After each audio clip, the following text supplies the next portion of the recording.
Well, Declan, finally, I know that you know my father very, very, and you were great college friends back in the 1960s. You worked together as students in Pennsylvania, so we won't go into that.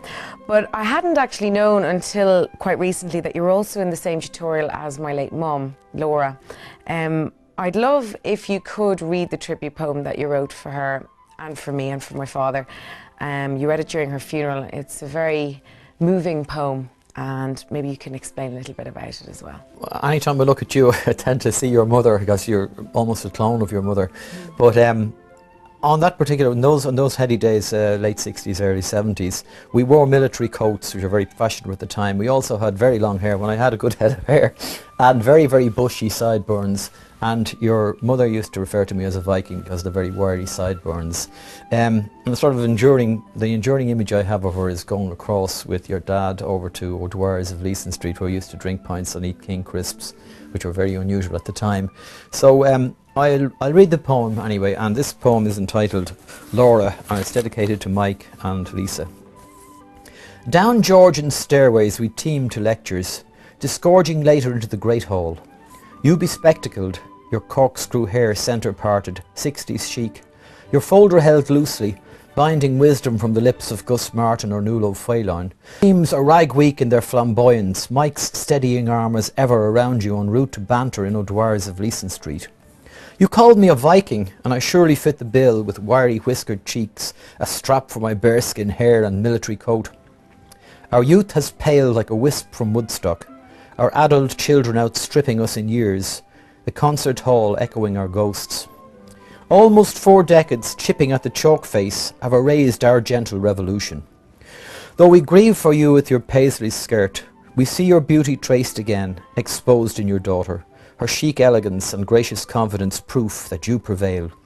Sleep soundly, Laura, your dreams once shared by our restive generation are calmer now, like piebald ponies finally at grass. Well, Declan, thank you very much. Beautiful poem. I know you've one in there for me as well. So why not? Let's wrap up the whole session with that one then, considering that's the last poem. So if you wouldn't mind explaining it again, and of course reading it aloud. Well, not only do I remember you as a little skinny kid with a big mop of curly hair, we used to come out to UCD when we were doing post-grad work with your dad, but it's also the connection then with your mother, which I've already referred to in the last poem. Now, I suppose the genesis of the poem was this beautiful song by Cat Stevens called Sad Lisa, and that's a little framework on which the poem is based. So the last verse of it sort of picks up one of your dad's favourite songs, which was Bob Dylan's song Forever Young, which I remember him singing for you at your 21st. So I'll read the poem, and it's also a tribute, and it's to show my appreciation for taking the trouble to interview me as well. Lisa, sad was not a word that befitted you, your full lashes eclipsing the delight of your brown eyes, like chestnuts glinting through a screen of dripping autumn leaves, or night colours reflected in still mountain lake. Yours the here and now, the prance of catwalk with cameras rolling, where every take speeds the pace of living, where starlets talk affectedly on red carpets before you shame them by your poise, your girlish charm. I look back through layered years, so many more than I can fathom, and see your mother's warm smile as she giggled coyly to O'Dwyer's, your father in long military coat, her besotted bow, and I, as always, her Viking in black whiskers, their devout follower.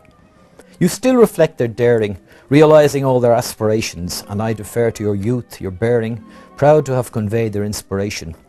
May sadness never cross your gilded path. May you never hide in the dark behind a door. May your beauty mirror your truth, and may your grace forever be refined. Thank you. Get me going there. Well, listen, Declan, on that note, thank you so much for all the wonderful poems that you've put together over the last 30 years. I know that anyone that loves or have listened to all this over the last 20 to 30 minutes have really thoroughly enjoyed your calibre and cache of work. So I know that your composition or your collection, Teachtra Texta, is available in nationwide outlets of Eason, so to make sure go and get it because the stuff is great. So here's the next 30 years, yeah? Thank you very much, Lisa, for taking the trouble. Thanks, Declan, always a pleasure.